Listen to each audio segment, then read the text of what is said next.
And welcome back to the League of Extraordinary Atheists for Humanism, where we attempt to apply logic and reason to politics and religion. And we're here with a special guest. There's feedback. We're here with a special guest, Amanda Cummings, from Cumming. Cumming, I'm sorry. Yes. I corrected you on that earlier today. Yes, you did. And I remember. So funny. Yeah. Well, yeah, say hello, Amanda. Hi. Hi, guys. Thanks for having me, by the way. Oh, thank you for coming on. I really, really appreciate no it. I really enjoy your show. It's very amusing and it's very brainy. Informative, yes. Yeah, it's very informative. I really, really enjoy it. And I'm also here with my lovely co-host, Christy Santiago. Hi, everybody. Thanks for coming by on your Friday night. Yes, thank you so much. Thanks for spending it with us, the coolest people on Friday night. That's right. Before we get started, Amanda, would you like to tell us a little bit about your channel?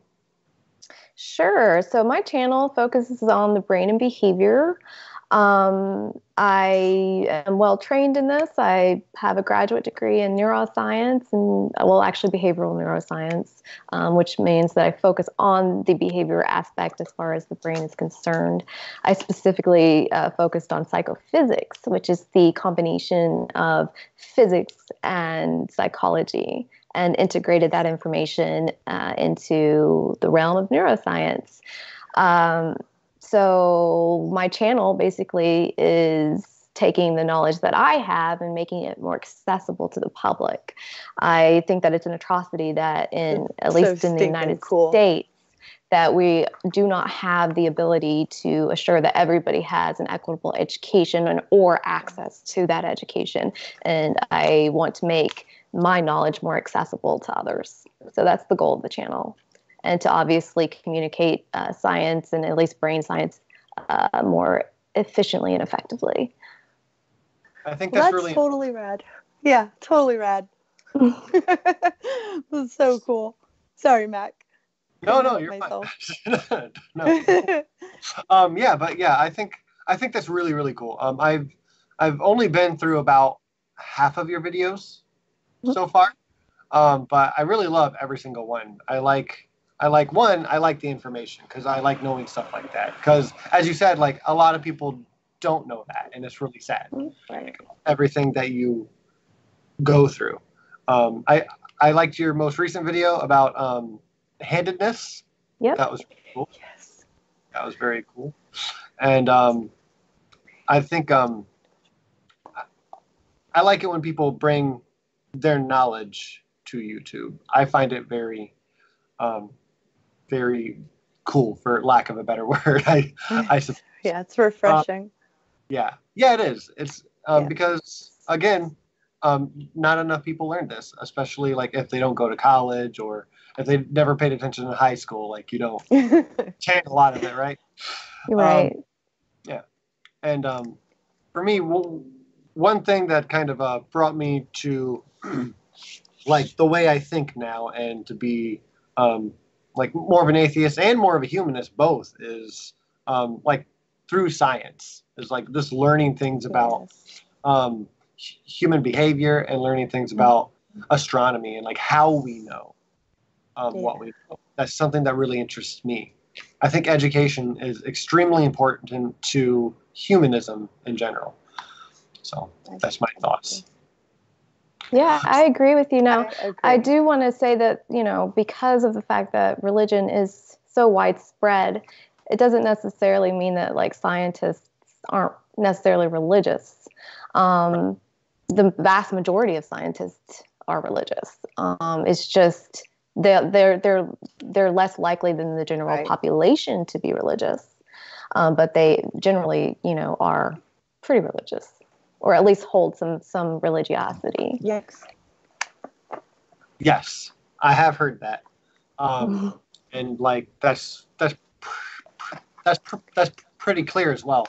I mean, like there's Dr. Saigar, who's on the Non Sequitur show, quite often, and he's I can't remember his specific field. It has to do with biology and evolution. An evolutionary biologist, I suppose. I think Probably. probably, yeah. I explained. I'm like, oh, I know who you're talking about. yeah. He's a really really smart guy, and he knows how to explain evolution to a T, obviously, because that's his field. And he's still very very religious. He believes in God and Jesus Christ and all that, and that's cool, and that's fine with me because he knows what he's talking about. He he doesn't misconstrue one thing to lift up this other. Right. So I appreciate that when people can separate science and religion. Well, I would imagine that at some point, at least if you are in the field of evolutionary biology, because a lot of the evolutionary biologists I have known or do know aren't religious at all, and they actually would probably identify as atheists. I would imagine that the ones that are probably have some sort of cognitive dissonance at play, and so they have to go through these kind of weird justifications in order to create that consistency so that they don't go crazy. Yes. Yeah. They have to justify it, to make it fit into this this compartment over here is for their magical thinking. This is where things make sense and they never need to touch. Exactly. Yeah. Yeah. I lived that way without the degree in science, but with, these things may or may not have happened, but I believe them because they feel good. And then don't let it touch the things that I would need to touch things to know if they're real, but I never did that for, any of this. So yeah, the cognitive dissonance is, nobody's immune. You just have to, I think, learn education. Yeah. I have, and it's, sorry. Oh no, yeah. Go for it. It's on that topic. It would take you off topic. So. Okay. Well, let me address this point first, and then we'll get to your question. But I'm imagining that as an evolutionary biologist, because a lot of them do integrate neuroscience into that, and there's a lot of neuroscientists, or at least that do work in evolutionary neuroscience, and even in like the anthropological field and anthropology. I think it's like cognitive anthropology or something along those lines. They know that religion derives from brain mechanisms a lot of the time, or at least the majority of them do, and they realize it's a whole brain phenomenon. So it's not necessarily that a religious being created religion; it's that we as humans created it as a system to explain a lot of other things in our environment, our ability to basically infer inferences from others and anthropomorphize other animals, or to find agency. These things all compound together to create religion, essentially. The need to remove contagion from the situation that leads into the burial practices and things like that you'll see that tend to kind of go hand in hand with religion. And a lot of people that do deal with evolution and evolutionary biology know this. So I wonder how this particular individual is able to, separate and compartmentalize his own religiosity with his own knowledge of the field of evolutionary biology. Right. I find that fascinating. Yeah. It is fascinating. You are correct. You are correct. I have endless questions for people like that to make it make sense for me. But no, you were talking about Psi, right, Mac? SYE? Yes. Yeah. Okay. Yeah. And to make sure that was correct. James Downard is an amazing. It was Psi. Yeah, it wasn't him. Psi 10 K. Yeah, there's not two Psis. Yeah, there are. Yes, they're ridiculous. Okay, so I find this whole part of you so fascinating, and it gets the fire under my behind going. The individualism and how you see it could be this indoctrination into this individualism is the whole thing fascinates me. I've tried to find everything I could of you talking about it, because I'm going, yes, that's exactly it. I find it beautiful. So I wondered if we could talk about that. I'm sure a lot of people haven't heard you talk about individualism and how you see it could be an issue. Right. I'm not sure how many people have actually noticed that I talk about individualism. I actually think that it's quite corrosive. Yes. Because we, as humans, our brains didn't evolve to be individualistic. Of course, we've got the tendency for selfish behaviors because we need that for purposes of gene propagation to reproduce and, you know, all that competition stuff. However, when it's enforced in a culture such as ours, under the system in which we live, the majority of the Western world lives in individualist culture. Capitalism is very individualistic. I think that we're going to see a lot of manifestations of pathologies because of this. Because without a community, now our brains evolved and society evolved from niche communities, right? Small communities where if you had somebody sick, they actually took care of them. Where if you had somebody with schizophrenia, they took care of them because they were the shamans of the village. They weren't seen as a pariah. They were seen as a, you know, communicator with the spirits, and they were hailed up. And our society is so fragmented in that regard that I think it's problematic, and I think that it's manifesting in a variety of ways, whether it's mental illnesses that you're going to see, whether it's these acts of terrorist activity, terrorist attacks, and things like that. And I don't see it from the perspective that people that kind of justify that or say that that's a normal instance, because it's not normal. It's very abnormal. These are abnormal things that are occurring. And I don't believe that it's the result of integration between different races and different ideologies.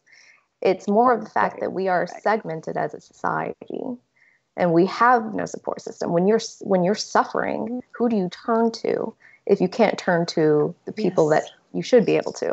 If, you know, you had to move because a job was more readily available in the city, so you moved from your small rural area away from your entire family, well, they're no longer with you, so you can't turn to them if you're suffering. I've got a lot of problems with it, with the way that society is today. And unfortunately, I don't have an easy solution for it. I don't know what the fix would be, unfortunately. Looks like you're roboting, Christy. She does that sometimes. She's still working on getting a new computer. Oh, no. I think we can hear you now, though. Okay. But, okay. Is that better? Yes. Okay. No, I was saying that I find it immoral to teach at such a young age that you're responsible completely for being poor, for not having enough food. These are your individually, you're responsible for that. And I find it abhorrent as well. I mean, it just turns my stomach. And I always feel like I'm just this one person over here going, this is wrong. And it was so refreshing to hear you talk about it. I really, really appreciate that. We need more people talking about that. Community is what we need. Yeah, I mean, I did an episode about being impoverished, what poverty does to your brain, and then how it can create a cycle of poverty. Yes. I don't know if anybody caught that, but it's bad. Poverty is bad because people need resources and they need the ability to develop as normal as possible, whatever normal is, right? And our society has decided that because a parent is poor, the child deserves to be poor. And when the child doesn't get nourishment, it affects the brain. There's studies that have repeatedly shown that cortical mass is gone in poor children. And that this is can be manifested as early as when they're developing the womb. You can see some of those effects of poverty because of the stress the mother undergoes. And stress is a toxic chemical to your brain when it is prolonged. It's great for the short term. It's great to get you by, but when you're constantly under stress, it kills your brain cells. And that death that happens from your brain cells, and it particularly affects your memory and areas of the hippocampus. And so when that happens, how do you think that how functional they are going to be, or how competitive will they be when they're grown up and are looking for a job, or they enter the job market, right? How competitive are you going to be when your working memory or some sort of memory system isn't as good as someone else who actually was in a wealthier community and had the resources readily available to them. And so guess what that does? That pushes them back into poverty. So not only was the parent, now as they start developing it into adults and they become parents, they're back in poverty as well. And and so that's the cycle that we're creating. And we are, as a society, we are allowing that to happen. And it's probably, strength goes back from, this whole, I don't remember what it's called, with the Puritan ethics, under the founding of the United States and all that good crap. I'm not a historian, okay? But I mean, it's probably under this Puritan work ethic is where this is a derivative from. And we are selling ourselves a lie over and over again. Bootstraps, American dreams. Well, that's not a thing. That's not a thing. And until we figure that out, I'm afraid this is just going to be a continual issue. Right. And it's heartbreaking. This is just it's not all to blame on capitalism, right? But capitalism is a very big component of this. Like especially when you're talking about, how competitive are these children going to be when they grow up, right? And since we think since their parents are poor, the kids deserve to be poor. It just keeps it a revolving system, and it's icky. It's disgusting. So capitalism, why it's problematic as a system, especially when it regards, because you can't have it without having inequality, because you need a lower class of individuals to support the system. It is mandatory for capitalism to thrive, and so they need a lower class. And so in any way that we can perpetuate that inequality using some mundane details, arbitrary traits, race, for instance, is a good way to perpetuate the ideals of capitalism, because it needs somebody that is discriminated against so that others are propped up in the system.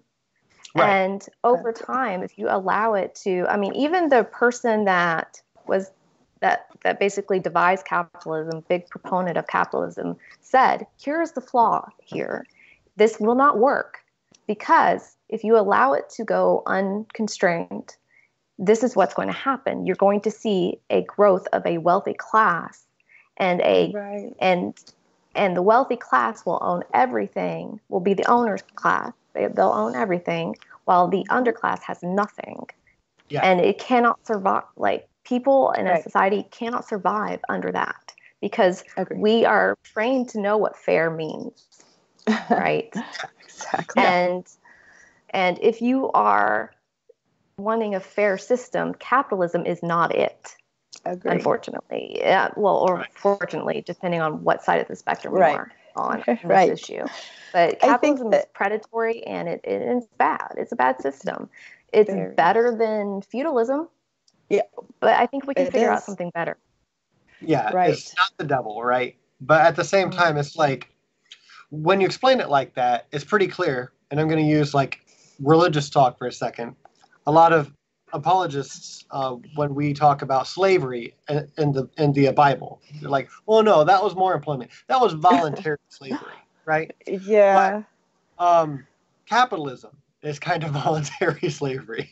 If you think it's just, yeah, you get a job, but it's very, very low wage, and basically someone's reaping all of the benefits that you're creating. Yes. And like again, there's good parts of capitalism. Capitalism or capitalistic ideas can be thrown in to our economy, and it can run just fine. Just parts of socialism, but like everything in moderation, and like don't like. AOC just talked about this in one of her latest talks about how we need to stop thinking that to gain something, we don't have to take something from someone else. Does that make sense? Right. I completely agree with that mentality. The one pushback I'm going to give here is that as far as like the voluntary slavery is concerned, it's not voluntary. None of it's voluntary. Everybody is forced to participate in the system. Everybody is. Or otherwise, if you don't, you die. And that is in no way a voluntary thing. You either survive or you're dead. Right. There's nothing voluntary about that. That's true. It's a different. It's not the same form of slavery that we kind of think of, being in chains and held to, and not having any movement or autonomy in that regard. But at the same time, if you cannot make the decision to basically do whatever it is you want to contribute to society in your own way, there's nothing voluntary about this. Right. Yeah, I see what you mean, and I think I agree with it. And like, I like that we have enough freedoms, like because I don't want to come across, especially to anyone like on the right, as just like completely against every facet of capitalism, and say that it's just all complete garbage and our country is the worst, because that's obviously not what we're saying. Like, you have to use a little bit of nuance. But yeah, because there's ways around just living paycheck to paycheck and having to live by this model, not just capitalism, but just the day-to-day life that we have to live every day. There's one YouTube channel that I like, and I don't get to watch it very often. It's called Hobo Alley, and it's AHLE. And this girl, she lives in her van because she wants to. She loves to travel. She lives in her van, and she just goes anywhere she wants to. But every few months, she has to go get a job. And then she works for 2 or 3 months. She has no bills, and like no mortgage or anything. And so she gets to keep everything that she makes. She pays her taxes, and then she goes back out and she travels the world. And that's really, really cool. Her adventures are really neat. Yeah. That's great. But you still have to come back to this capitalistic world if you want if you don't want to just live in poverty in your van. Like, if you want to be able to eat, you have to come back and play the game for a while. And imagine, if you will, for a second, having student loan debt. Yeah. Do you have the option to do what she's doing? Nothing. No, never. Absolutely not. And so if you were told as a child that the only opportunity for you was to go to college, get an education, and come out, however, education becomes more expensive over time, the education is not the same that my parents received. When they went to college, it was very low pay or free, even. My parents are boomers. So imagine being a millennial, and I mean, I'm assuming we're all millennials here. Most of us are, probably. Imagine being millennial. 42. Or near millennials, or Gen X. and coming, close enough around there. Not boomers is what I mean. Sorry, boomers, guys, if any of you guys are watching.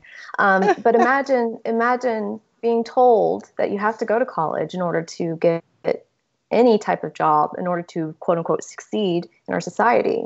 And college is becoming increasingly expensive. So you go into massive amounts of debt to obtain your degree, and you come out to stagnant and low wages that again have not improved since the 70s for 40 years. What is it? Accounting for all the economic factors, to equalize the dollar from the 70s to how it is today. And so if you're dealing with a wage that's equivalent to the 1970s, but have gone into massive amounts of student loan debt to get the same education that your parents received, or that college people at the time received for little to no money. So how what is your opportunity? You don't get to like decide, I'm just going to get a job every couple months, but for the other time I'm going to explore the world, and you're stuck. Mm-hmm. And that is our society. The majority of people would never get to do that. And it's sad. No, I can't think of somebody that would. I can't think of somebody that would. Everybody in the world I came from was told, if you want to go to college, you better join the military, because there's nothing we can do for you as parents. Everyone I know. And so then you join the military, and then you're not traveling around. Most of the family has children within the first 10 years of becoming an adult. So now they can't travel around. And any friends that I had that got a car on their 16th birthday that would have been able to trade it in for a van to live in, maybe one or two, she's got a really cool life and a really cool channel because it's rare, and people like to see that rareness that is cool. She's very fortunate. Mm-hmm. I don't see that as a reality from the world I come from at all. Right. And it's sad. And she is, I think, because of the fact that people are interested in seeing that information, she's adding value to people's lives. And that is not to be taken lightly either. Because again, imagine if anybody else had that opportunity, what type of value could they be adding to someone's life? But they're stuck in an endless, deadless job that they hate because they had student loan debt or any other type of debt or medical debt. Right. Just think about it. And all the people I heard there was a great phrase or saying, and I usually don't do these saying things, but they said it was something to the effect of, don't judge people by the opportunity they never had. Right. And so that's something that we always that we as a society need to improve upon, because if we are the land of opportunity, we need to actually be that land, right, or strive to be that land. Mm-hmm. Absolutely. And I'm going to try and quote two different people here real quick. It's like one, Sam Harris, among other any thinking person, really. Like, you don't choose where you're born, right? Mm-hmm. You don't get to choose that. And then also, one thing that just came to mind, and I like to share it because I like motivational quotes. It's just like, you can fail at what you don't love, so you might as well take a chance on what you do love. And that's from Jim Carrey. Because his father lost his accounting job after 20 years and threw their family down a drain. But he always wanted to go into acting. And so he learned early on, he's like, he gave up his dream to do something that he failed at anyways because he thought he was safe. And as much as I think you should go for what you love and what you want to do, the system doesn't always allow that. Right. You have to kind of be the exception, right? Mm-hmm. Especially in this kind of society. We aren't want for dreamers. Everybody has a dream.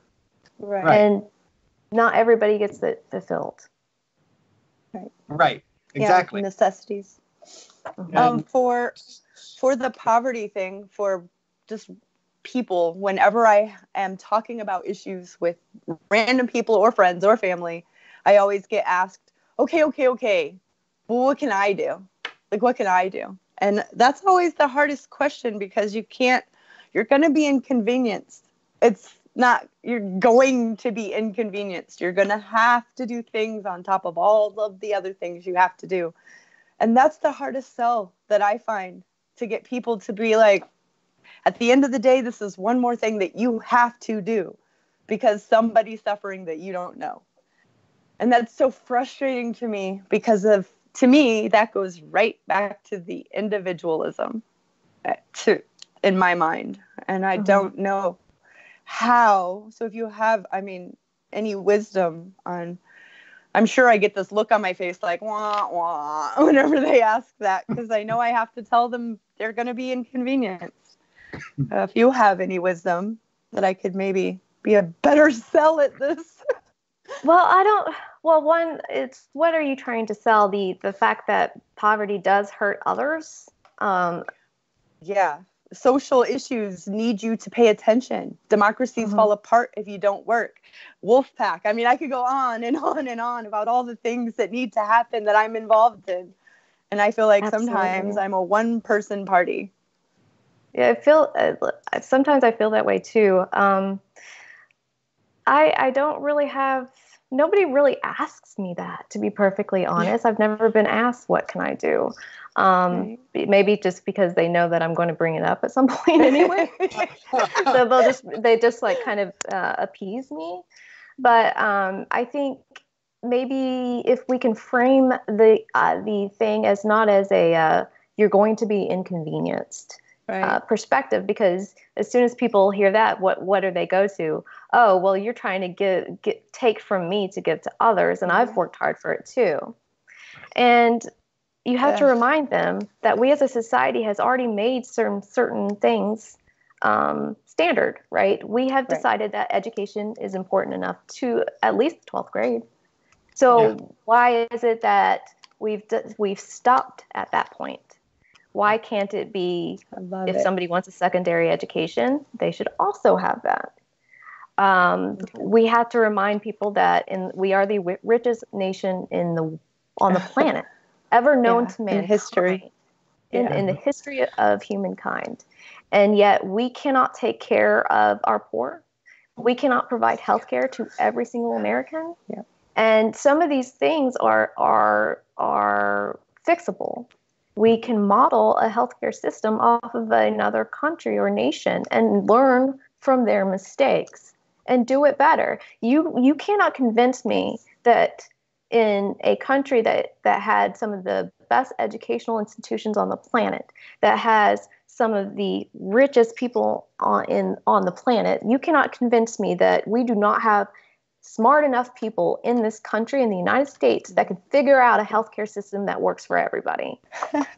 Right. To assume that is to assume that the American people and everybody here is too stupid to figure it out.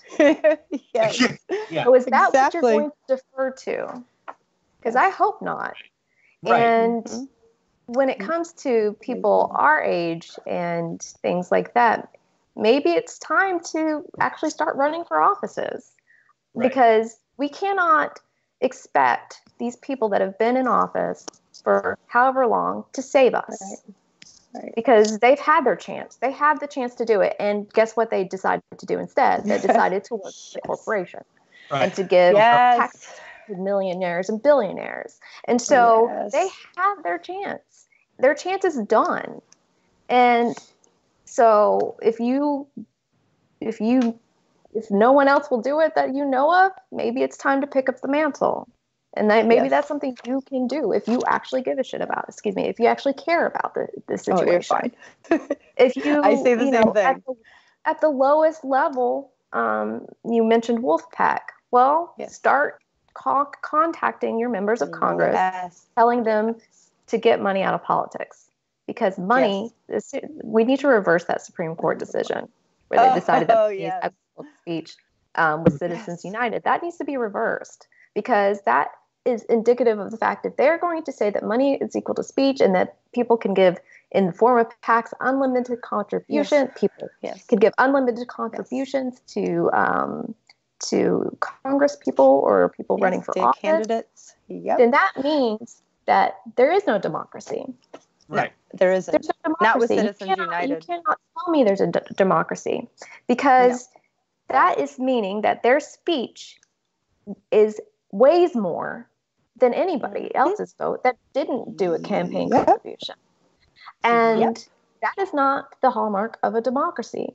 And Absolutely not. We're getting into the weeds a bit here, but it's kind of true. And so maybe it's just starting to tell your family and friends that if you want to enact change, the first thing you need to do is try to get money out of politics. That's my number one. That's my everyday thing, is money out of politics. The average age in our American Congress before this last election, where we just made a rainbow of beautifulness, was 74. That's that crazy. Was the average age, and it was white. And it doesn't represent the country, not anywhere I look. Maybe here and there, but the whole country? No, not at all. Well, the country, so it's good to know you're changing. On the issues, the country leans left. And so if you want to talk about a politician who's actually technically a centrist based on where the country is at, that would be Bernie Sanders. Absolutely. Because that is where the country is. The country is in the smack center. If you break down the issues, issue by issue, people want sensible gun legislation. People want an education, and they want a free education. People want to increase the minimum wage. People want to end all these wars. People want to have health care for everybody. That is the majority of the country. Even a plurality of Republicans want Medicare for all or single payer system. Yes. Yeah. So that just tells you right there, that's not democracy. Exactly. It's infuriating. Yeah. People want to work 40-hour work week and not live paycheck to paycheck. Absolutely. People don't want to work 60 hours a week and their partner work 60 hours a week and still never see their kids and not be able to pay their bills and have one hospital bill and then be bankrupt. Like it's unfair. That's where we live. It's immoral. It is immoral. I'm tired of people saying, well, it's immoral. It's wrong. You wouldn't do it, is when I want to tell them. You would never do that. Right. Yes, it's immoral. We need to change the conversation. Regulations are protections. Those things are immoral. It is immoral. It's immoral. And the fact that people were like, well, I had to pay this. Well, I had to work this hard. It's like, yeah. And how do you feel about that? Right. Our parents spanked us. We don't. It's because we evolved. We learned that didn't work. So we're learning. Yeah, we're changing. I'm so happy and refreshed. There was a point about 8 months ago where I thought, I'm not making any headway. I don't know if there's anything good going to come of this. And then all of a sudden, in the last 3 months, it's just been one thing after another of little tiny grassroots, this neighborhood and that neighborhood getting together and saying, no, the teacher strikes. I mean, I recently did a whole series, 15 weeks, once a week, doing a segment of the 20th century, starting at 1900, going all the way into 2000. And you could see this thing happen over and over. People would get upset, robber barons, the inequality would be so outrageous that people would have to say to themselves, is it worth getting hurt for? And then they went in the streets, people did get hurt, and then within a decade or two, things changed. People got comfortable, nobody was doing anything, a lot of rules got overturned, a lot of over and over, then people got upset, then they started protesting, then things got done.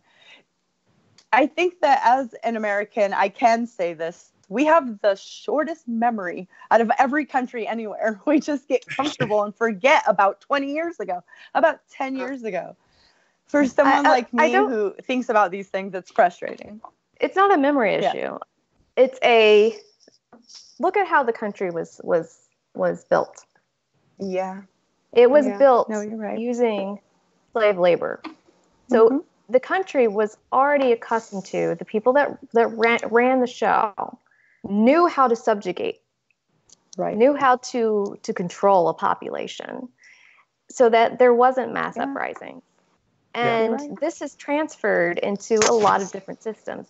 The United States is the one that invented the prison system, right? Yes, ma'am. Invented the police, essentially, for what they are, the modernization of the police, and then started militarizing them.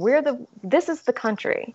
And I've never gotten flack for saying this, but I'm going to say it and see how your audience reacts. America is an inherently fascist nation. Oh, 100%. And it was built that way. It was. It was built that way.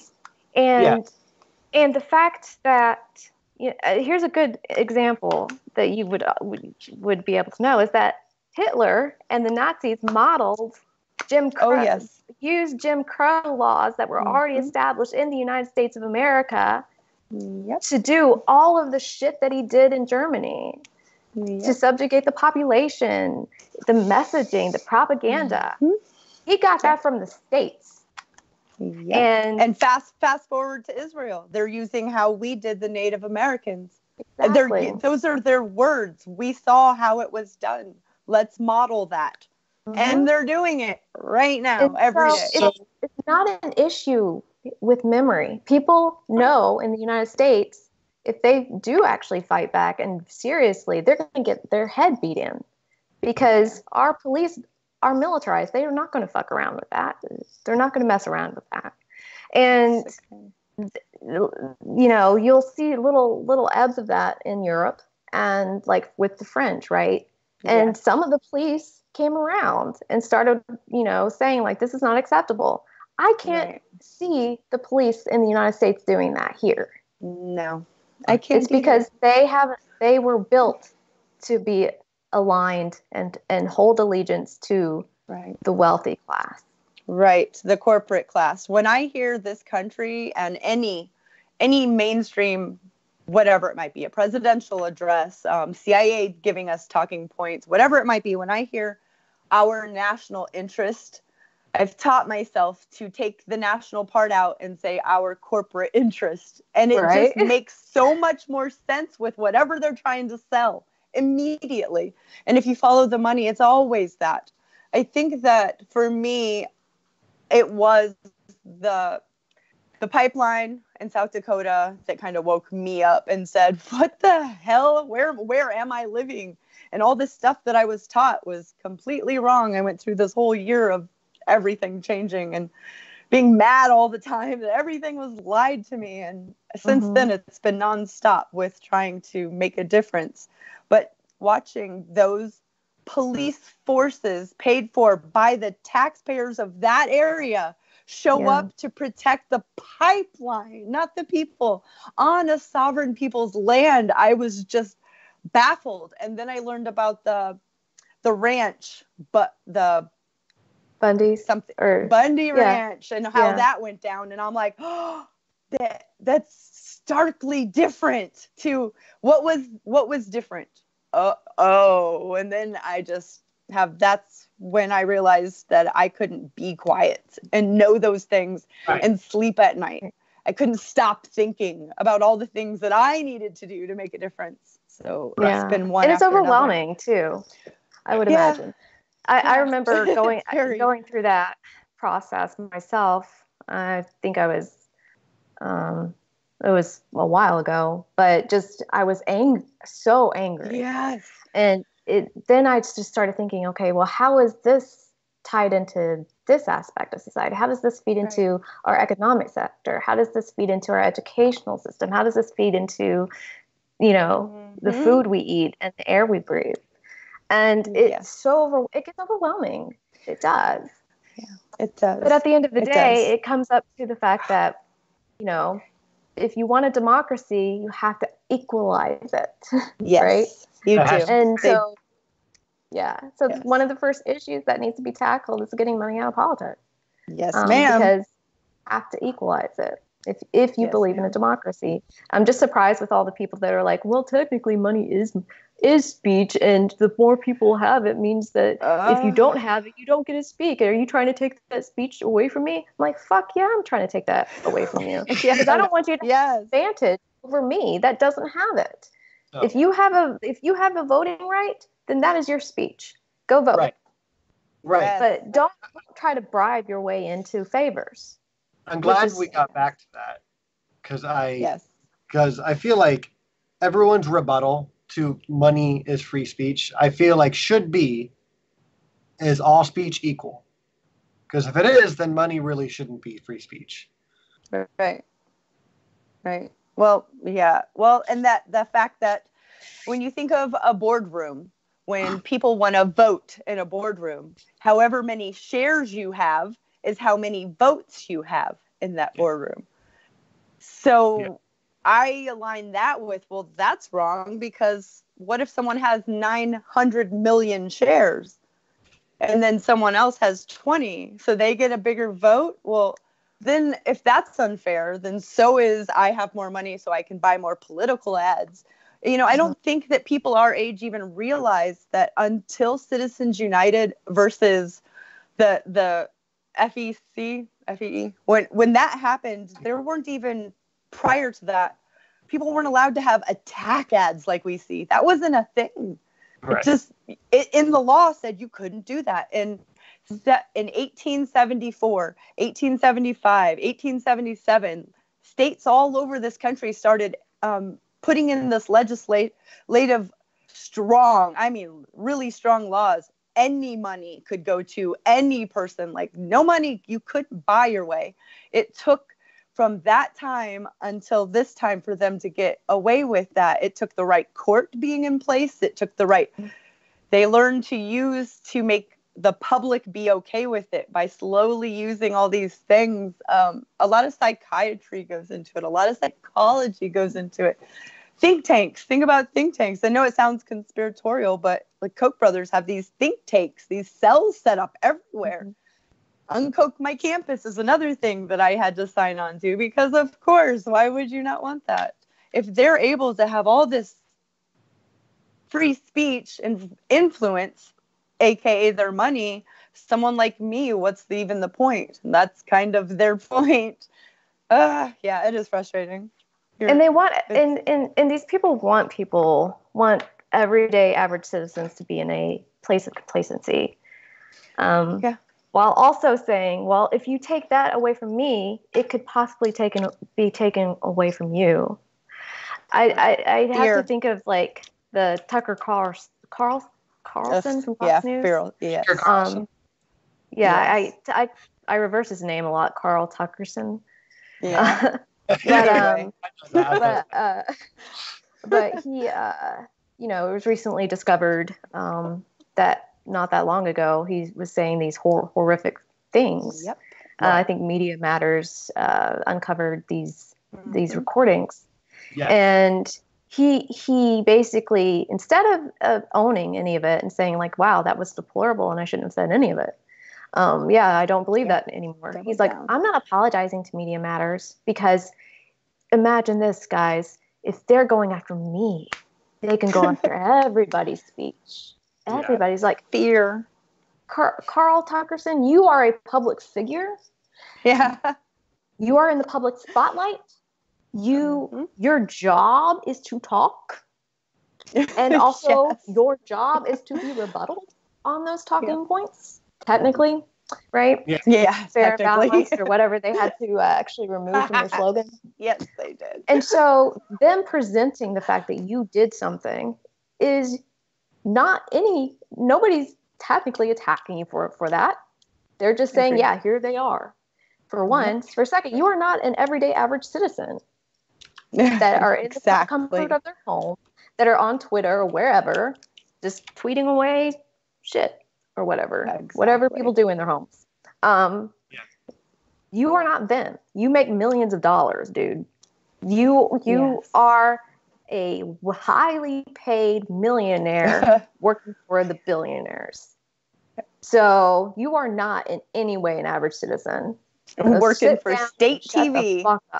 Yeah, exactly. And so that's kind TV. of like, that's kind of what my idea is that you've got these people that these millionaires and billionaires are going like, well, if they take it away from me, they're going to take it away from the little poor peasant over here. Right. And we can't have that, can we?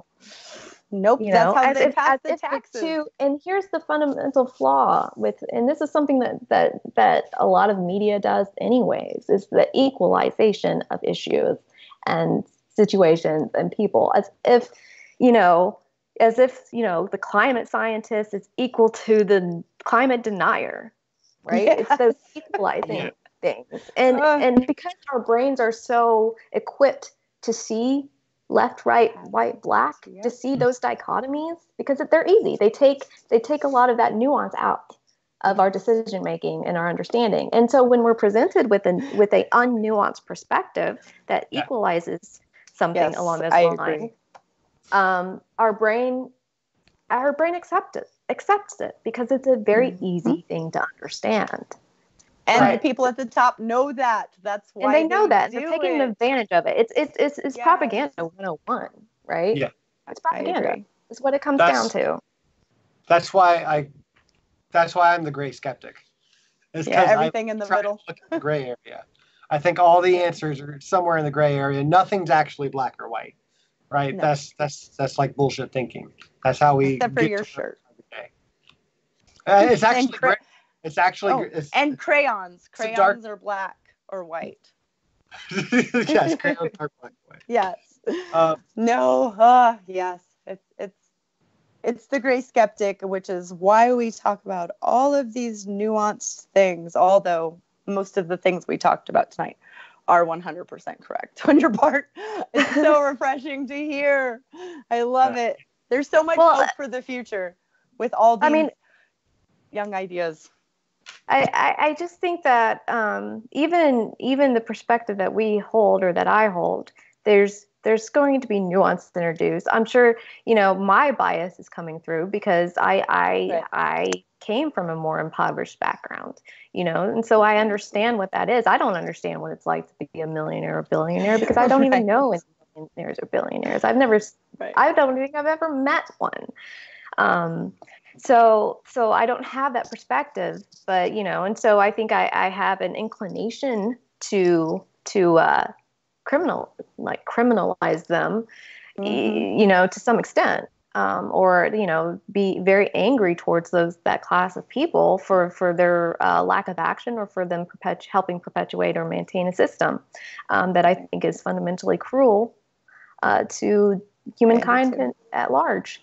But at the same time, I can't default their children for that. Their current children, they don't know. They're just grown up. They're just living under a certain set of privileges that they're unprivy to at this time. I think as they become adults, they find that out, or they should. Some of them live very sheltered lives, and so they don't see these things. But so even then, I understand that there's nuance, but that. For me sitting back here and saying, like, they should know this, they're all, no, they don't.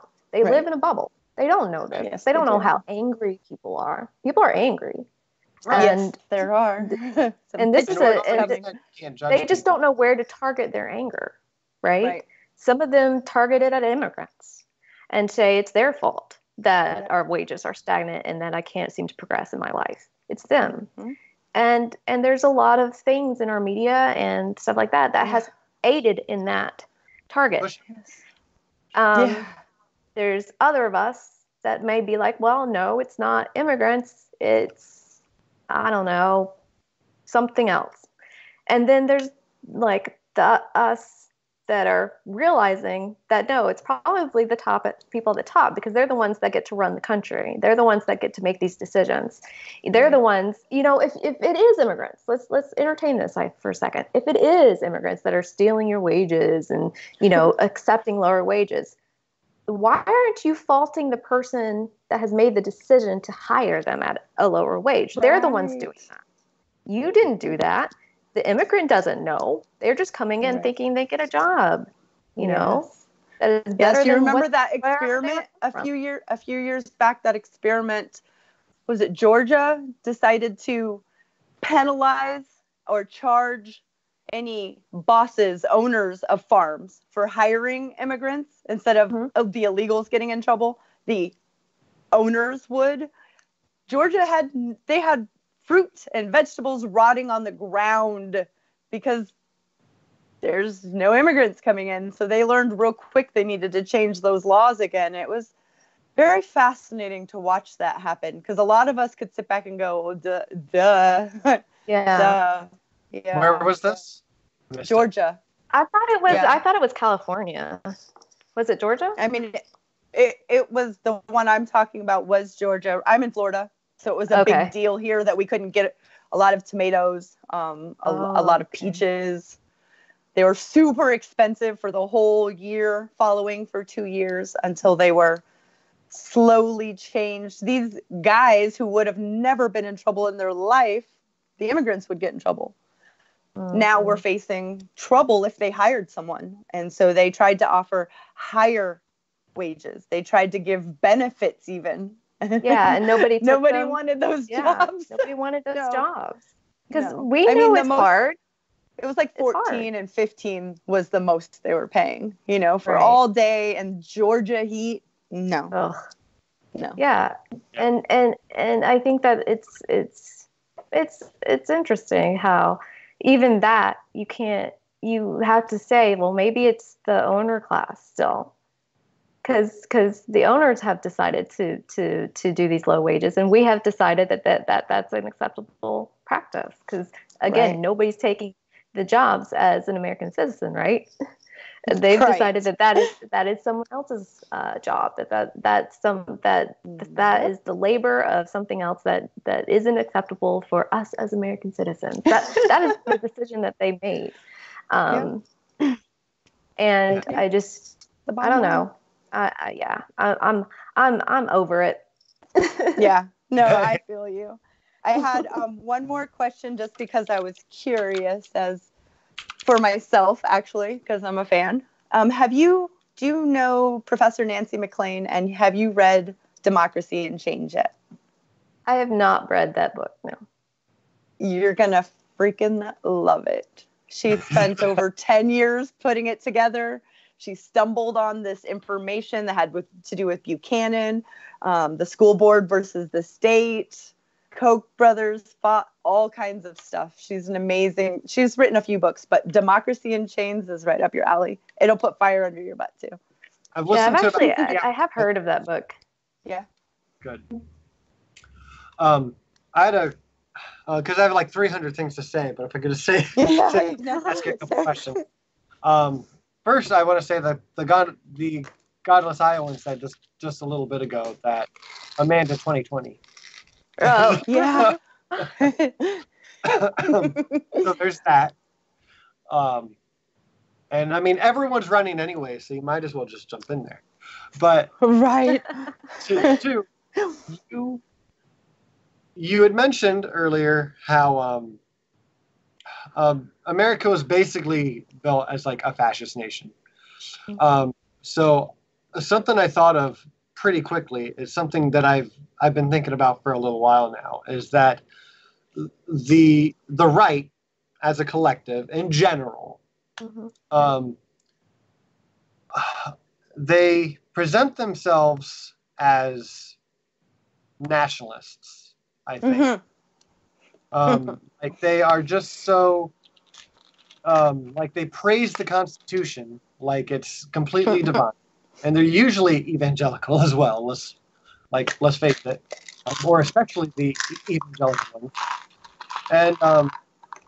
And they just Merc, right? Like if I just say Merc, I feel like everyone kind of gets the ideal that America.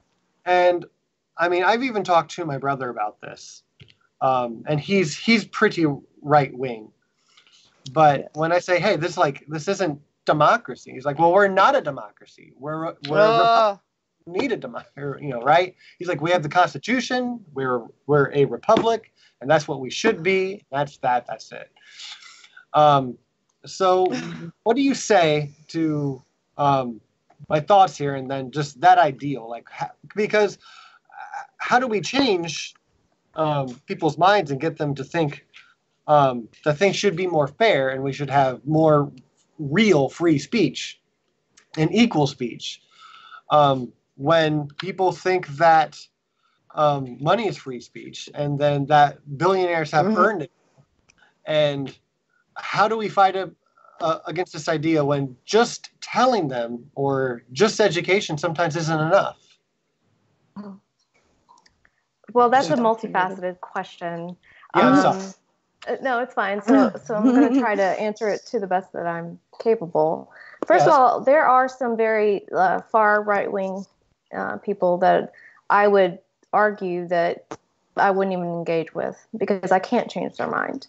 And I know that I can't change their mind. And I'm not responsible to change their mind. And so I think that something that we do that are wholly on the left, or maybe more on the left than the center of the country is, because the center of the country is actually with the majority of what I said. The majority of the country is. And so it's not, why would I need to entertain a right winger? Why is that on my shoulders when the majority of the country is with me anyways? Right. That's not my job to do. So there's one. Now, if you really want to go through that process, you would need to continually bring up some certain facts. For one, we as a society don't live in a vacuum. We as individuals don't live in a vacuum.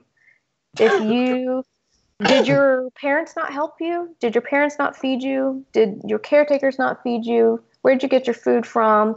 Wasn't it the fact that the FDA has assured that, well, used to assure at least, that your food wasn't contaminated with certain pathogens, and if it was, they would pull it from the shelves.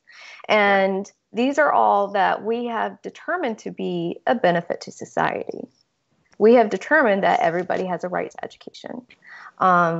We have determined that everybody should have a job, right? Right. And so these are things that we have determined as essentially being fair. These are fair things that assure the health and survival of us as a country and as a nation. Now, if you love America, you love the United States, you love everything it stands for, even though you have no clue what it stands for. Right. All we know is the same. Right. Then why is it that you do not respect your fellow American enough to say that they should also have certain benefits that maybe you have, that they should, I think that there's a certain disconnect that these people need to start asking the question, especially if they're religious, if it's, love thy neighbor. Well, your nation, your American, your fellow American, your fellow citizens are your neighbors, and you're treating them like filth. You're treating them like they're too stupid to do anything, and that is not love thy neighbor principle at all. And I mean, Constitution aside, they scream about the Constitution but know nothing about it. So I don't know if there's anything I can do on that front. They've probably never read it, sat down to read the document, which everybody should. I just did again not too long ago because I wanted to know specific order of something when I was reading Democracy in Chains, because she just puts together these. You'll find you're gonna love it. Well, the majority of Americans, I don't think, have read the Constitution. No, I agree. And so they don't realize that we have a Fourth Amendment that's supposed to protect us from unnecessary searches and seizures. They don't know that. Yep. And so they think it's justified. They think the spying state is justified, that's currently been established, when we actually have a Fourth Amendment protection against that. But they don't know that. Nope. Just like the UN, our Eleanor Roosevelt helped draft the United Nations Human Rights, which states that all people deserve clothing, food, housing, education, and healthcare. All humans deserve that. Yeah. And not only does each individual person deserve that, our society deserves that. I feel like most of this conversation tonight just goes back to how individualism isn't really a good thing. I love that. Because no one has gotten anywhere without someone else. One, society. I'm talking society as a whole, but we can say every single society that there is where it's at today because multiple people worked together, right? Like no one just did it by themselves. Even if you look at it like some people used slavery, like they still used people, right? No one gets anywhere on their own. You need society to help you. And this is one thing that I use in my local Facebook political group that I'm a part of, is that people get mad because they're afraid, my right-wing buddies get mad because they're afraid that the majority is going to take over. And I'm like, what's like, that's democracy. They're like, no, because then you're just going to screw the minority. I'm like, one, you hate the minority. So hold on. And two, that's democracy, even if you don't like it. And that's just society. Like if you live in a society, you should live by society rules. And if you don't like it, then maybe you're not good for society, or you should find a and like I don't society. Like I don't want to act like an asshole, but I feel like one, you shouldn't screw over the minority, right? We should watch out for each other, and that's not what we're doing now. Well, that's where the fear comes from, right? That's why they're like, well, they're going to screw over the minorities because you're so accustomed to, you've been doing that forever. Right. So you believe that that's going to happen in return. Right. They're afraid of what has been dished out by people in their tribe. Right. Because it is in all about tribalism. Yep. Tribe. And they're scared. Yeah. Well, and just treat people right. There's also the unfortunate point that people that I guess are more conservative or tend to identify as conservative are inherently more authoritarian. And so people that are inherently authoritarian, well, they don't really believe in democracy. They want a democracy for them, but not for everybody else. And so that is not a democracy in and of itself. Right. And so I think it's one, asking these people, well, what are you afraid of is going to happen if you do become a part of the minority? What exactly are you afraid of? What are you afraid of how we currently treat minorities happening to you? Yes. I mean, that's a valid question to ask them, and why they're so afraid of losing their power. Yes. And wouldn't that be further justification then to put in safety nets and safeguards? So you should be on board with that if ever you do lose power, so that you aren't impoverished, so that you aren't sent, out in the river. I don't know whatever the saying is, something about a paddle. In a vein down by the river. Right. So that you are able to basically survive and live with dignity. Yes. If ever you do become a part of the minority group. Right. Yeah. And to me, the thought of an egalitarian country, let's not even worry about the world, a country, there's no downsides to that. There's nothing, you cannot convince me that there's going to be a downside of every single person being exactly equal. Well, more egalitarian societies, they've done studies on this. And compared those to individualist societies. And there's a lot more pathologies in individualist societies. People in more egalitarian societies live longer lives. They're happier. They live content. They live a life of purpose. Whereas individuals, how lost are you sometimes? You have no direction. Or you're sold a lie and then having to wake up from that. Where do you go in an individualistic society? Whereas in an egalitarian society, there's a cushion for you to land. And there's no land here. No, you'll break something. Mm-hmm. It's a very, very, very sad system. Or worse. Exactly. And a lot of people that do fall are complete families. One of the things that I did over that whole century of telling, each week, was When we had unfettered capitalism in this country, we had soup lines. That's when we had soup lines. We had the Great Depression. Not when we implemented socialism into programs. That's good. When we implemented these social policies, breadlines were able to go away. So whenever I hear we can't have egalitarian, there'll be soup lines, I'm always like, but no, we did have them actually when we had unfettered capitalism. Yeah, it was a very educational journey for 15 weeks for sure.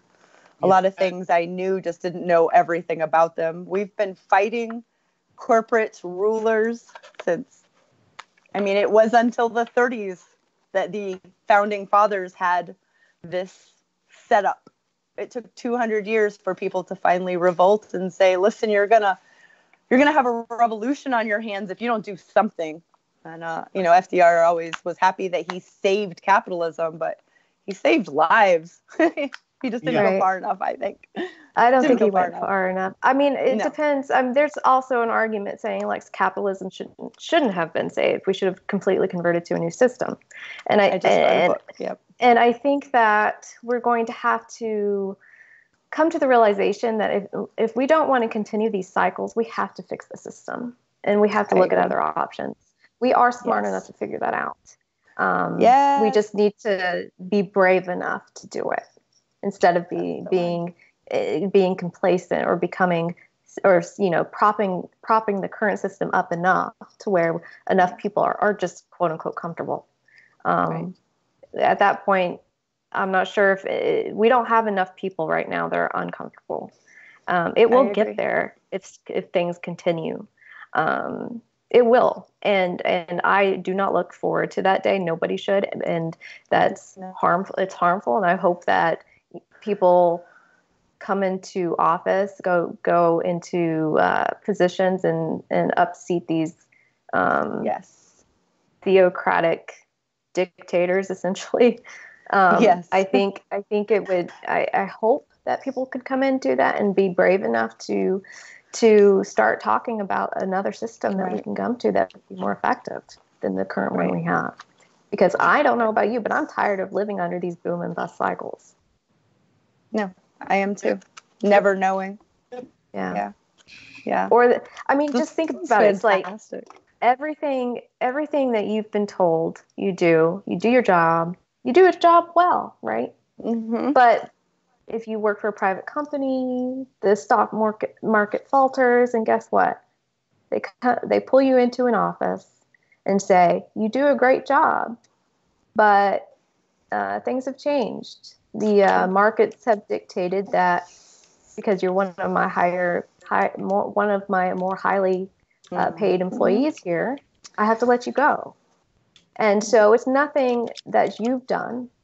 You didn't affect the stock market, but because of that, you're getting laid off, and you're going to get a severance package of about a month.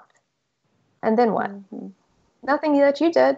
You did everything right. You worked hard. You showed up every day. You went above and beyond. You taught other people how to do something that they didn't know how to do. Right. You learned all of these skills, and you've been working there for 10, 20 years. Yep. Or even maybe just 5 years. But because of whatever the markets have dictated, now you no longer have a job. Yeah. How is that a good system? And let me speak on the now what, because the now what for most people is if you're making decent money, which is like 2 times the amount of minimum wage, which is still less than $20 in most places, right? The now what is, well, after that month, you're probably going to get a job that pays minimum wage, or you can move and find a job somewhere else away from where you're secure. As if you had anything in your savings. Exactly. Right. I'm going to say next. Yeah, maybe. You can move, because you probably can't. You're probably stuck where you are because you live paycheck to paycheck if you make under $20 an hour. I make just under $20 an hour, and I'm barely getting by. And he's a dad of 2 little ones. So yeah. That's But so I feel unjust. so bad for anyone who makes less than $15 an hour. And I was that guy 2 years ago. I'm like, how am I barely getting by? And then I was barely getting by. I don't understand. I don't know what's going on. So it's crazy because, like you said, if something goes wrong, it's not the worker's fault. Right. We don't have a fail safe for those people. No. And we could. We live. This country has enough riches, and this world has enough resources for us. I am convinced that the world has enough resources for the entire population of the world that technically nobody should have to work and still be able to be fine. Right. Yeah. It's just what society do you want? Right. Yeah. Yeah. It is, and there's so many studies to back up that the majority of the people wouldn't just lay around. They would have that mind thing that happens in a dream scenario when you're faced with, what would you do if you could do anything? Right. What? That's amazing. Some people would write. Some people would make art. Yes, there'd be like 0.2% that were lazy assholes, didn't do anything, sucked up the resources. There's nothing we can do. But that 0.2% shouldn't ruin it for the billions of other people that are, I mean, think about the innovation, that the art that would happen. Are already the billionaires in society, by the way. So we've decided that they're the ones that get to do that. They sit on their ass and make money. They don't do anything. I was seeing, what was it? $120 million an hour one of them makes for doing nothing. Right. An hour. Yeah. And so it just depends on, like, they're probably going to do the same thing, but we've decided that it's okay for them to do, right? Right. But it's not okay for, like, anyone else. It's not okay. No, they need to pull themselves out of bootstraps. No. It was framed to me in high school, and I really loved my government teacher. She was really cool, but the way that this was framed to me was 1% of the population pays like 90% of taxes. And that sounds bad for them, right? That's like, wow, that's like, when you're young especially, and you're thinking of it with no nuance whatsoever, it's just, wow, we are taxing them way too much. Absolutely. And I really had this mentality of, the people with all the money, yes, they do have all this power. And wow, I really hope that they can just do us right. Like, I'm depending on, like, they were like my heroes a little bit. Like, wow, I hope oligarchy like saves. Yeah. But that's I feel so stupid saying it out loud, but I wanted to say, like, I'm not the only one who thinks like this, who thought or still thinks like this. Right. I really think that education is the biggest part. It's like the biggest pillar of, like, humanism, one, and two, it's the biggest factor in, like, saving society. We need to really educate people how politics work, how the economy works, and not just reading, writing, and arithmetic, right? Like, we need to go beyond that. We need to teach them science. We need to teach them the scientific method. We need to teach them, I think, philosophy in high school. We need to teach them critical thinking. There's so much. Critical thinking is so important. We're doing the bare minimum to just make drones. Well, and so I agree that we need to integrate more into the curriculum as far as education is concerned. Definitely add philosophical thought and philosophy to the curriculum. Any way to integrate any type of more critical thinking would be great. But schools technically aren't designed for this. They're designed to corralled the population. What's the first thing you learn in kindergarten? How to obey. Exactly. How to obey and stay in line, right? You ever step out of line, holy crap, will the wrath of that instructor come down upon you? Yep. And so when you go to these government classes in middle school and high school, what do you learn? Or American history classes, what do you learn? You don't learn the history as it was, or that a lot of historians understand it to be. You learn it based off of what they want you to know. And the American version. The Americanized government version of that. Right. Yes. Your government version that's been approved by most likely your state, not your country, for one. Yes. And so people are getting unequal education throughout the entire nation based off of the propaganda that they want to promote. Yep. And so, of course, they don't have an incentive to integrate any type of curriculum that would infuse critical thinking, right? Because they don't want you to think critically. No, they do not. A critically thinking population starts asking too many questions. Yes, that school board in Texas said that.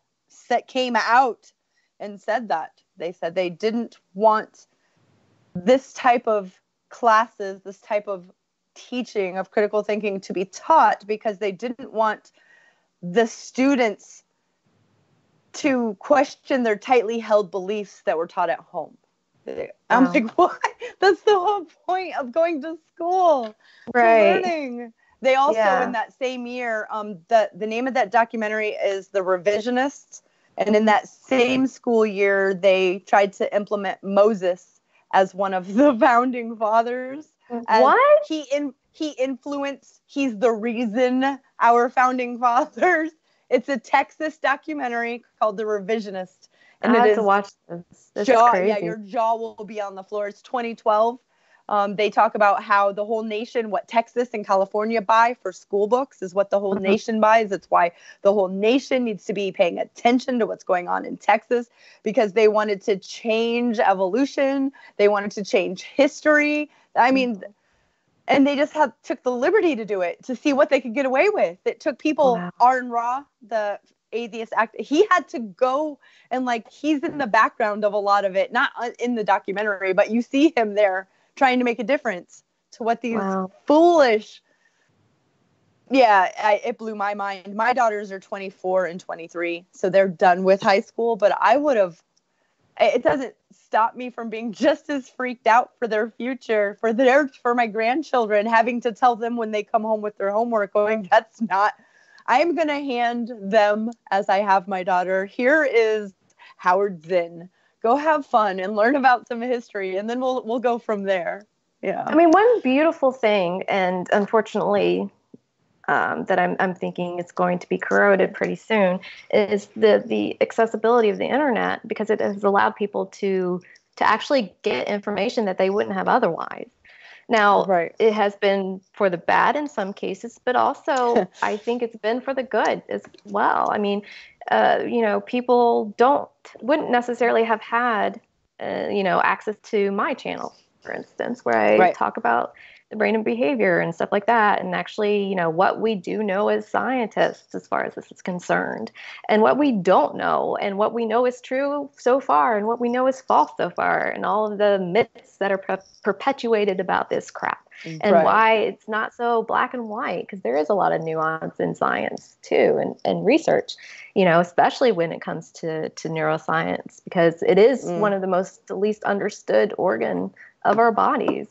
And so I think people just forget these things, or don't know these things, or, in high school they get told, this is how it is and this is fact.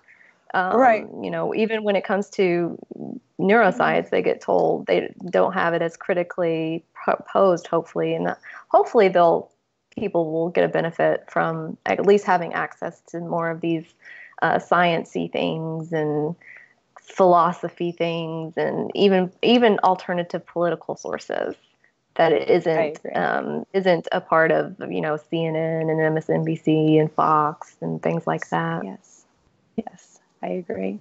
This has been so much fun. I just wanted to tell you, this has been amazing. This is the stuff I talk about with myself and my girlfriend of 11 years all the time. Sometimes she's like, okay. I know your whole spiel, what you're going to talk about tonight, because I just run it by her all the time. And it's very awesome to have you on. When Mac set this up, I was like doing this little dance. So I just think that's great to bring you to our community, because maybe, hopefully, new people found out about you that didn't know about you before, because you're a breath of fresh air. You're super smart. Your channels are amazing. Your channel is amazing. All your information is awesome. Keep questioning everything, I guess, would be the thing that I would get from the education thing, from the policies that we have here, from conversations that I've watched you talk about, and me screaming in the background, yes, is policy is where it's all at. Don't worry about what the person looks like, what they talk like. Go look at their voting record. Go look at what they stand for. Bernie and other things like that, Bernie. Just follow the money. Find out who these people are, what they stand for. The voting record, I can't even stress how important the voting record is. Yes. Because there have been, I'll even switch it around. There are people who I know outside of YouTube that said they would never vote for Tulsi Gabbard. Never. Because of something that they heard, that she was a homophobic bigot. Mm-hmm. The things like this. And so I was just like, I'll come back. I went and did some research and came back and said, look at her voting record, though. Stellar for six. So whatever you're hearing, that's maybe don't listen to that station anymore. I don't know. But so if that's happening everywhere, I also feel always like that's way too much on top of me, that I can't even fix that. I'm always correcting things instead of being able to go forward. Well, I think that if people know that you are politically minded and that you do check these things, one thing that I noticed is, my family members come to me and ask me, hey, why are they saying this? Why are they saying that, on the news that our economy is doing great when you've said otherwise? And I said, well, here's the thing. When you have an economy that's measured by how well Wall Street is doing, and you don't address the wage issue, then it is working for some people, for the people that quote unquote matter, that they want it to. Right. But then you don't see any progress or improvement in wage. In fact, per all this per all this things that go into measuring, again, that dollar strength and all that good stuff. Wages have decreased over the last couple of years, even. And so, and so this is important that people understand that nuance that's there, because there is nuance. It's working for some, but for the vast majority of everybody else, it's not. Wait, and it happened with Clinton hopefully too. You'll be that source for your friends and family, like that they start coming to you, because what they heard about Tulsi Gabbard is half true. She did say poor things about the homosexual community. However, since she got to politicals, and even before politicals, before she got into politics, her viewpoints started to change. As everybody's do. As most people do. A lot of people undergo change, and their viewpoints change. It's not that surprising, but it happens. And her voting record is great when it comes to the LGBTQ plus community. It's good. And she has never demonstrated any type of bias against that community in her voting record, ever. It's always been on the side for their own autonomy and rights. And so just need to remind people, and hopefully they'll come to you as a source for that, because it sounds like they're not doing research themselves. I was able to use that and show them, here's her voting record, but I think they kind of looked at it and were confused, and what I heard, and I said, okay, so let's say that that's true, that's how she felt. But 10 years ago, I believed that there was a magic thing in the sky that was like looking out for me and I could talk to him. And I've shed all those things. So if I can change, she was in her early 20s and now she's in her 30s. Of course, if she didn't change, I really wouldn't vote for her. Because you're supposed to change. So it was that actually got them to go, oh, instead of the facts in their face. That didn't do anything. It was making it more personable. Like, look at I changed. Look how you changed. And it's a lot of work. That's a really good thing to bring up, because you want to personalize things as much as possible with the people that you know. Because that will change their mind. Because they're like, I like you. I trust you. And that's why I think a lot of people, for the fake news that was out there, that's why it grows like wildfire, because it goes onto Facebook and people trust their Facebook friends and families, and then they share that and it looks factual to them enough. Hey, Amanda believed it. So therefore I trust her. I can easily believe it too. Right. And I think that if you're a good source for that, you do check up on it. I think that more people in your life will start coming to you for that purpose. Yes. I can't expect my friends and family to do that. They don't have the same interests that I have in this issue. They don't have the same it's fatiguing too, because it is disappointing. And so I can't expect them to go through that emotional strain themselves. Yep. And that's why they know I'm a source. And so they will come and ask me about these things, because I will go through that emotional trauma again to find out. I will. Yes, I will. And most of our, I guess I wouldn't say most, but about 50% of our current audience all have YouTube channels. Cool. We all know that if you're passionate about this kind of thing and you want to share it on Facebook and you want people to believe you, then you have that responsibility to do your due diligence and fact check, right? Because you don't want to mislead anyone. You've been misled before, especially if you're in the atheist community now and you've been religious before. I mean, I just also want to say what Christy had said. When Tulsi Gabbard was saying what she did about the LGBTQ community, and I have no direct quotes. I don't know exactly what she said, but I can only imagine I was saying the same things but worse at the same time. Right. I used to say the same argument about if gay, what about pedos? Right? I was one of those people. I know. I'm sorry, Christy. But I'm not. You've like come that. So far. Right. People change. That's the point. People change. You need to do your own research, and you need to learn how. Right. You shouldn't just go become a flat earther because you can't see. But yeah, you need to set an example, and you need to be honest, and you need to not just be like, well, I heard.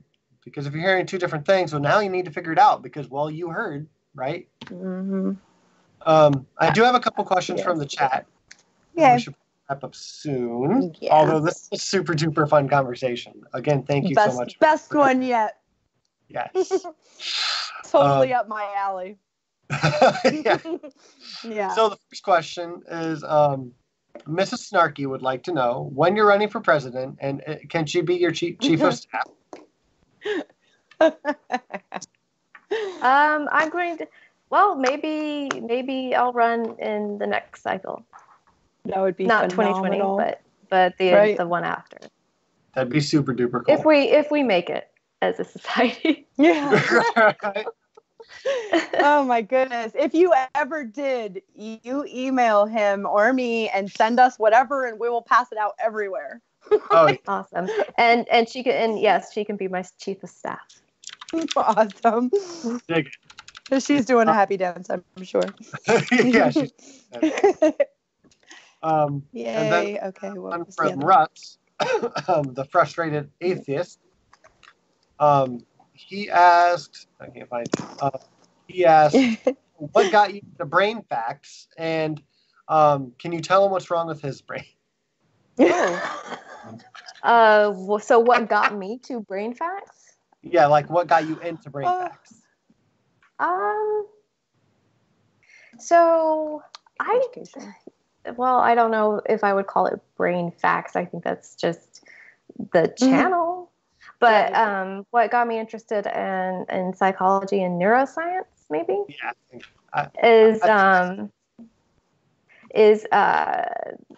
just took it in college, thinking it would be interesting as psychology first. And part of the curriculum was to take some neuroscience courses if you wanted to go a more scientific route.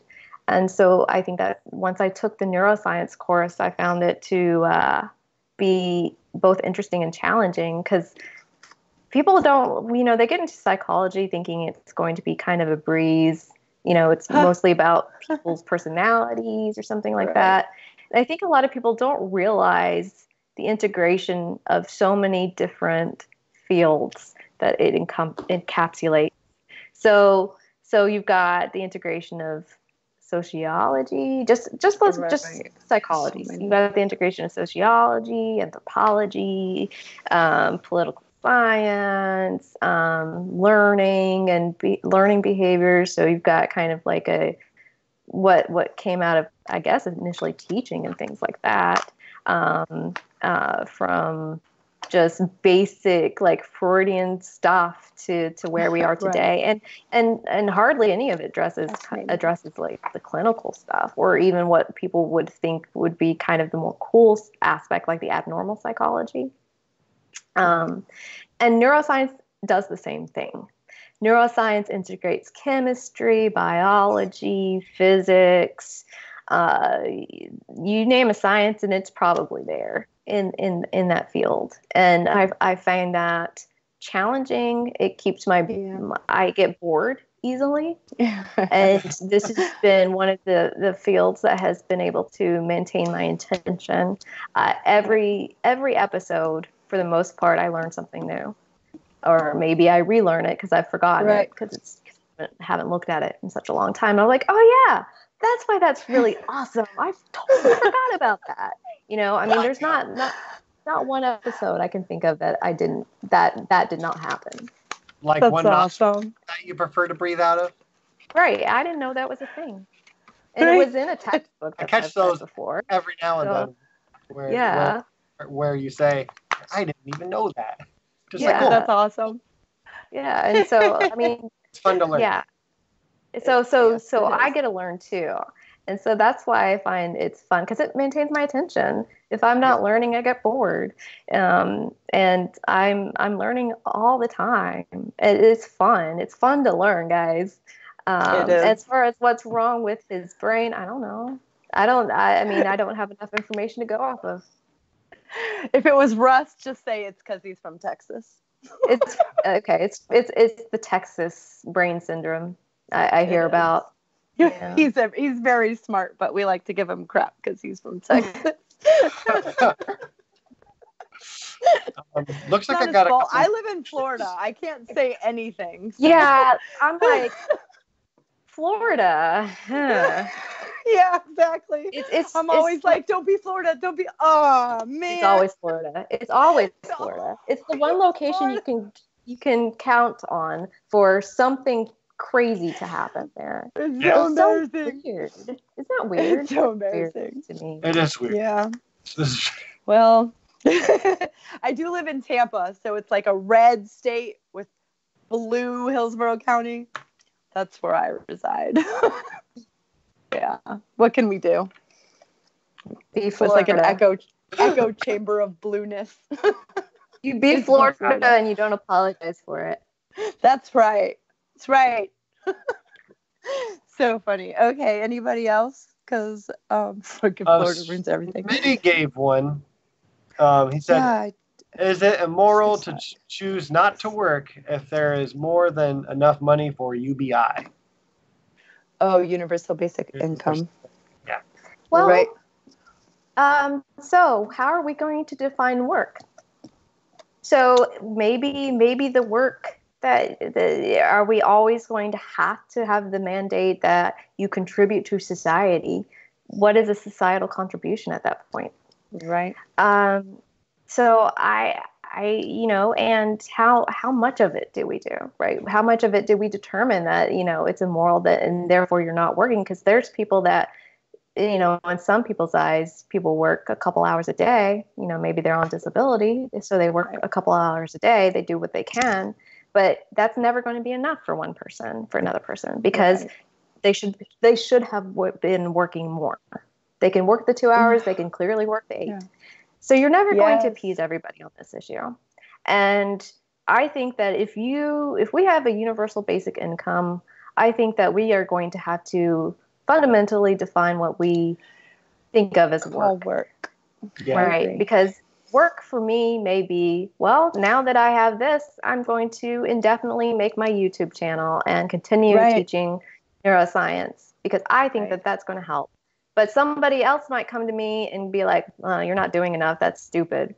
That's obviously not work. And so, again, you're not going to appease everybody, but we will need to redefine it at that point for sure. Right. Right. I agree. That's I agree. So, and I'm very glad that you asked that question first, that you define work. I'm like, thank you. Yes. I would learn, I think. I think about it often. And I would learn and I would write. I mean, it's something that I think about all the time. Yeah. So I think that if you are, going through education, if you're learning, that also is work. And it's a benefit to society. Even if it's just an individual benefit, you've learned something that you can now pass that knowledge on to someone else. Because how does our society grow and perpetuate? Via the passing of knowledge. Yes. That's how we do it. That's what we do. That's why we have legends. That's why we have stories. That's why we have history. It's because of that. It's part of how society moves forward. Exactly. Yes. Exactly. Yes. And so that is our job at the end of the day, technically, right? Is to basically either perpetuate society or perpetuate our genes. Right. And that's way you can do that is by propagating and if you don't want to do that, which is fine by me, then go and learn and propagate your knowledge to the next generation. Memes and genes. Memes and genes. That technically is our job on this earth. Yeah. Yeah. It sure is. You're so funny, Mac. Thank you. I think the last question here is I highlighted the wrong one. Give me just a second. No, I won't. You're fired. What? Oh, no. Lost my time. You're out of here. Blue Collar Heathen asks, what recommendations would you make for addiction medicine in place of the unevidenced 12-step programs? Marijuana. So addiction are we talking, what are we talking about as a form of therapy, addiction medications? I think so, and maybe how society would provide that, I think. So I'm probably in good company here. I have a really radical idea about addiction, and that is basically to legalize everything and regulate it. Amen. And then to use clinically proven strategies for those that do become addicts, and pay 100% from the sales of those drugs, or whatever you decided to tax them on, for the healthcare of these patients. Because people the thing about addiction is it is a very complicated process. Yes. Because it's more about how our brain reacts to the drug or to the stimuli than it is about the actual stimuli itself. The stimuli, when it's very unregulated and it's a toxic chemical, can absolutely hurt your body, damage your brain, and things like that. But at the end of the day, it's our brain responding in a certain way that causes and perpetuates the addiction. So we get a rush of dopamine, for instance, for some of these drugs, and that's our feel-good chemical. We love that feeling. We have it for a reason. And so when that happens, you can basically have that rush on a variety of things that aren't drugs. You have that for sex. People have sex addictions. That's not traditionally thought of as a drug, but that happens. And people get addicted to that. People get addicted to other people.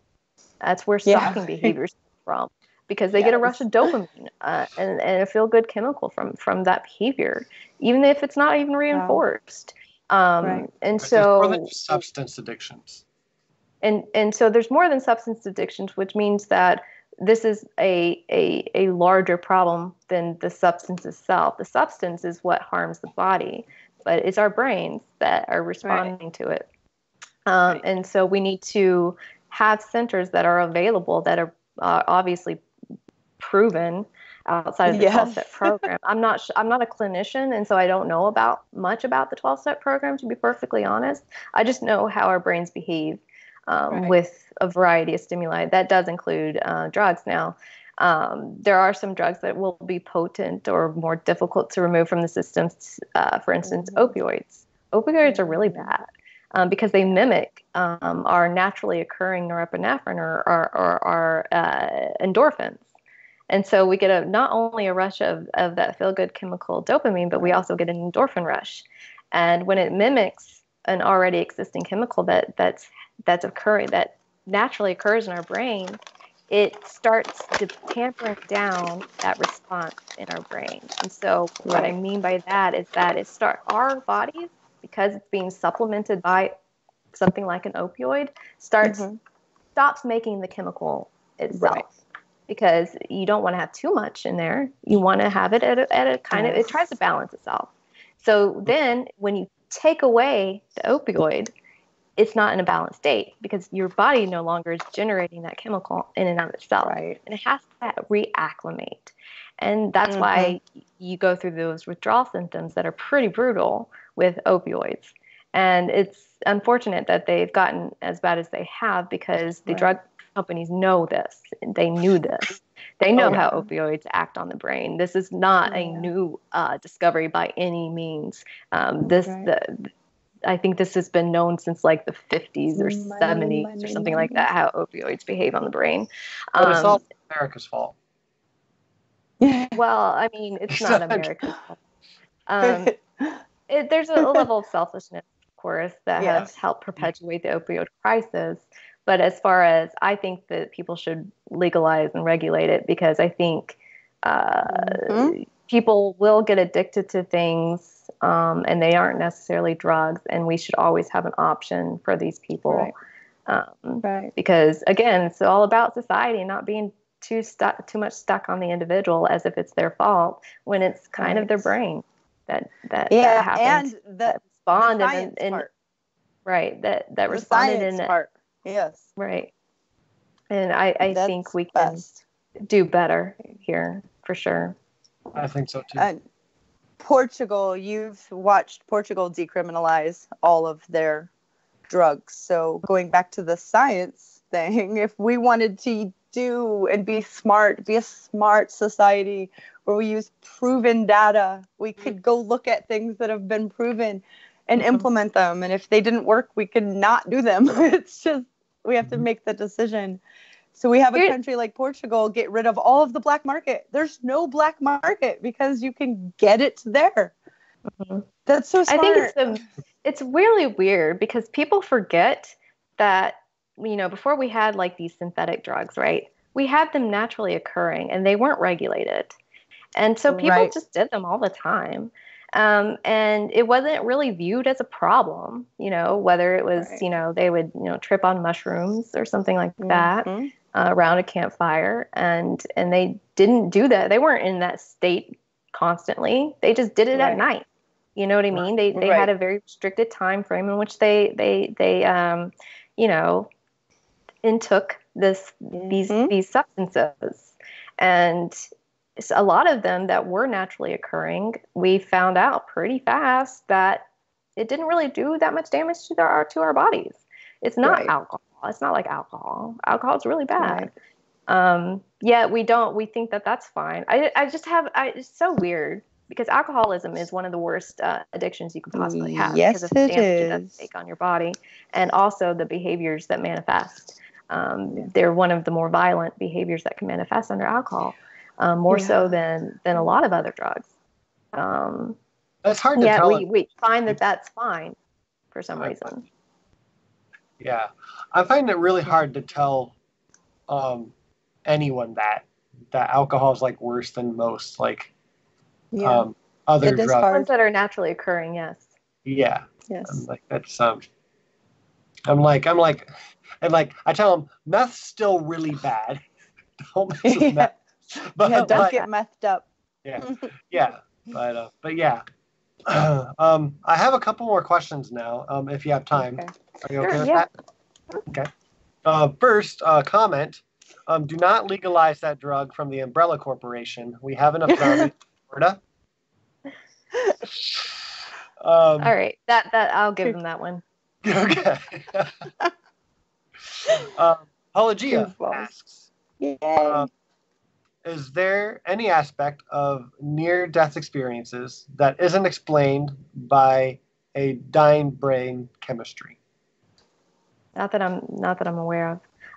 Bingo. Now there's people that report kind of more near death experiences when they take something like LSD, Right. or some other hallucinogen. But outside of that, I would pretty much be able, defer to the fact that it's kind of this weird thing that happens where all the brain cells are kind of firing all at once. And all of our brain cells don't do that normally, resulting in kind of this very extraordinary experience that would euphoric. be a very euphoric near-death experience. Yes. Right. Yeah. Fascinating stuff. It is. Yeah, I come from hippies, so my dad grew his own mushrooms and pot. So I don't care. I'd rather adults do that at home than drink. It's just better for your body, and do it once a year. Do it for New Year's. I don't care. I think they should all be legal. So, hello, Delilah. Atheist Joke Boy asked. He asked two things. He asked, would you legalize all drugs at once or incrementally? And then he also asked. He asked about the God helmet. About the what? The God helmet. I'm not familiar with that. I'm not either. So let's go with the drug one. Would you legalize all immediately or incrementally? Incremental. Yeah, no, I can't. I personally would probably try to, the best I could, to get them legalized all at once. Now, that means that there's probably going to have to be some retailers or some market involved that would have to manufacture these drugs so that they do become available for the masses. Because right now they're all underground, right? A lot of them are. And so I would, so that you don't have a thriving boom in the black market right before they become legalized. I think that would somehow have to be addressed in some way. And some drugs are easier to produce than others, right? Mm-hmm. So, I mean, I'll be realistic here. It's probably not realistic to ever think that they're going to legalize all drugs all at once when that probably just isn't going to be the case. Right. Yeah. So much fight. I think this is the last question. That's awesome. Everybody wants to ask questions. So. Yes. Yeah. This is actually the most questions we've had for a guest. So this is awesome. Mrs. Starkey would like to know, how do lucid dreams work in the brain? Ooh. Snarky. I don't know how lucid dreams work in the brain, but I can tell you kind of how dreams work in the brain. Normal dreams. Yeah. And I would assume that it would be some akin to that. So when we dream, we're in what you know, it's kind of weird, but we're in kind of a different state of consciousness. You know, there's sleeping consciousness, and that would be under dreams. And under this, or during these times, we go into REM sleep, the rapid eye movement. And that's, our brain is consolidating and storing our memories. Dreaming is very necessary for the health of your brain. It's also helping flush out toxins from your brain as well. And so we all need to make sure that we get an appropriate amount of sleep so that we can flush those toxins out. And people didn't know this, by the way. This is a relatively new discovery about the flushing out of toxins. Because there's been a discovery that not only is like bad teeth potentially linked to Alzheimer's disease, but also bad sleeping behaviors. And autism is the result of misfolded protein in the brain. But our sleeping helps flush out some of those misfolded proteins. And even as much as one night of missleep will produce a buildup of those misfolded proteins in the brain. And so we all need to probably, you know, be vigilant about our sleeping. Unfortunately, doesn't work for everybody. Of course, we all have different jobs, and modern society hasn't really very been kind to our sleeping behaviors. But so when we go into REM or REM sleep, we are firing a lot, kind of firing in the brains, in our hippocampus and frontal lobes as well. And it's they seem so disjointed because where our storage systems are in our brain, wherever we store away this particular memory, wherever it lies in the hippocampus, it's organized in our brain, but not logically organized to us. Right. You know what I mean? And we have a natural tendency of creating a narrative out of things. So that it helps explain things. And so sometimes, oh my God, this crazy dream I had, it went along like this. I guarantee you there's no way that it went along in the narrative in which you're thinking, because we don't dream in narratives. We dream in instances. And while we do end up trying to make these logical connections together, that the majority of the time is not the case when we dream. because our neurons are firing in this area of the brain, and it's grabbing this memory here, let's stuff it away. Oh, grabbing this memory here, stuffing away. And these two memories can be completely unrelated with each other. It could be what you had for breakfast that day, and also how your dog's poop looked. Those two memories got stored away, and they happen to. And an interesting thing is that your neurons are firing to store away memories, and some of the things that happen is it'll grab a memory, because it's the neurons that fire in that area, and so it ends up kind of like if you think of it as a kind of like a filing folder system. We put a memory in, here's a neuron putting a memory in, boom. And whoops, we just got a glimpse of another memory that we happen to store in the same place that happened 10 years ago. Wow. And it seems completely like, where the hell did that come from? Right? Fascinating. And that's what dreams are doing. When you as far as I understand about lucid dreaming, and I used to be able to lucid dream, and I can't anymore. But lucid dreaming, you can create a narrative, essentially. It's kind of this, from my own personal experience about it, it's kind of a combination of daydreaming and dream dreaming, because you are essentially in a kind of a more dream state, but it never felt like I wouldn't be able to immediately wake up, for one thing. Like, I was kind of more aware of my surroundings when I lucid dream.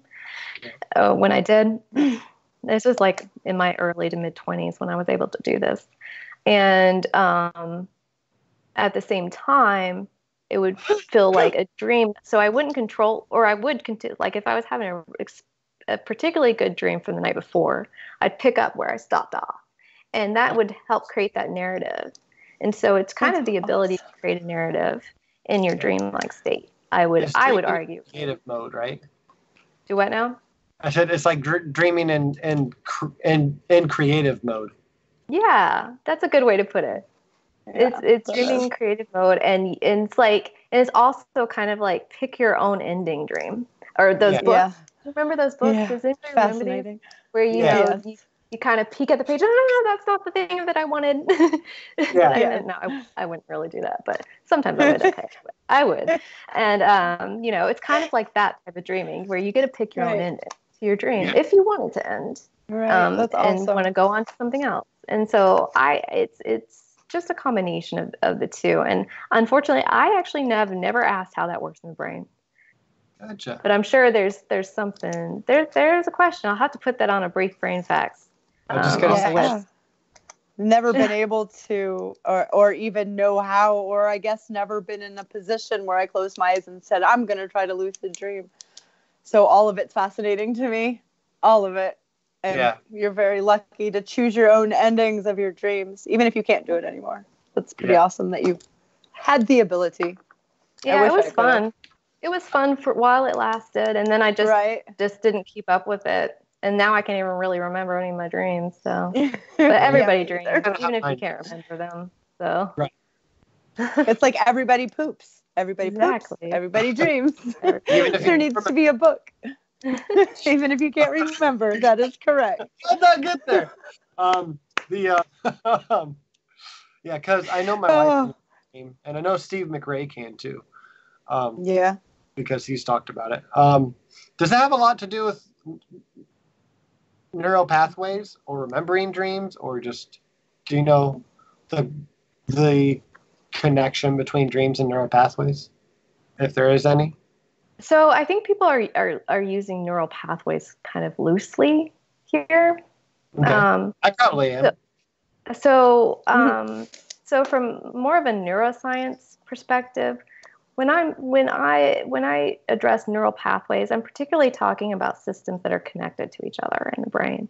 Maybe the dopaminergic system that involves certain areas of the brain, like the basal ganglia, the substantia nigra, all of these things that I would consider to be a pathway in the brain. And so I mentioned the two main primary areas already that I think you would probably consider to be kind of a neural pathway in that regard, which would be the frontal cortex and the hippocampus. Because that for our memory and things like that, probably a bit of more involvement of the limbic system if it's particularly emotional dream for emotional memories, which would be the combination of all of three of those areas. But wow. So when we discuss pathways, we're not really talking about neuronal connections necessarily. We're not talking about neuroplasticity, for instance, but particularly systems that are tied together that bring about a phenomenon. Okay, cool. I have a lot to read. Keep taking notes. I just find it so fascinating. If I don't know anything about it, now I have to. So I have notes. So when I hear neural pathways, I automatically go to, okay, so this is kind of a combination. Well, and maybe I'm wrong here, but this is what I'm thinking people are getting neural pathways from. One, from some system that they kind of maybe have heard about, that of areas that are connected to each other by axons. Maybe it's the big axon bundle that connects our two hemispheres together. So maybe that's something that they're thinking of as that pathway, or they're considering neuroplasticity, which I mentioned. I think I was thinking more neuroplasticity. I think, which I don't know about it to really define any of it. So neuroplasticity is so cool, by the way. And I'm so glad that people are starting to learn more about it, because it does help account for our ability to be lifetime learners. And that's something that should never be underestimated. That's a fascinating phenomenon that our brains are capable of doing this. And so neuroplasticity just is our neurons, not necessarily making new brain cells. That's neurogenesis. But we're reinforcing our existing connections that we might have between our brain cells. And it's not necessarily building a pathway, but it's just building a bond between two neurons so that they talk to each other better. Or like a tune-up, like a automatic tune-up. Does it even go through that? Like it just? Yeah. I know I'm speaking in mechanic terms, but yeah, like an automatic. Yeah. That's a great way to put it. So yeah, that's a great way to put it, because if you go to tune-up, what does it do? It helps strengthen your stuff. I'm sorry, I don't know anything about mechanics like that. But I know where you're going. Yeah. So I know what you mean by it, and I know why it works for you. Okay. So use that analogy. It makes sense. Yes. Okay, awesome. But in some cases, so yeah, I get it. It would be not going through a tune-up, though. What if, for people that have substantive brain injury, right? Mm-hmm. They've lost some cortical tissue. Okay. And so what do they have to do now? They have to circumvent the system to relearn or to compensate. And so circumventing that system that you originally had, it may take longer. It's not as direct, and so it's a little slower. Some people don't completely recover, but they become functional. Right. And that is also neuroplasticity. Because instead of going the direct route like it used to do, was faster, automatic, they have to do this now because their tissue's gone. And it helps to build a connection between this neuron here and this neuron back here that used to do it like that, but now they have to go around. And so it takes longer, and that every time they do it, it gets reinforced every time. That's important. That's the problem with learning bad information. Yeah, too, because it's really hard. And this is why you want to be as correct and accurate as possible when you talk to people or when you try to express an idea or a learning principle or anything, because it's really hard to sever that connection, that bad connection they got, because that's been made. What's that called? You said when you're making that connection, going back to that information that you're learning. What did you call that? I was paying attention to the chat. Did I say reinforce? What? Neuroplasticity? Reinforcing the connections between the brain cells? Yeah, that. Is that what it was? I think so. That's what I... Sometimes I don't know what I say. No, it's okay. Because that's like whatever that phenomena is called. I think that's what I was kind of referring to as neural pathways. It's because it was explained to me that neural pathways or whatever is the more you go back to that information, the stronger that path becomes or whatever. Okay, I would just say I wouldn't even call it a pathway. I'd just call it a connection.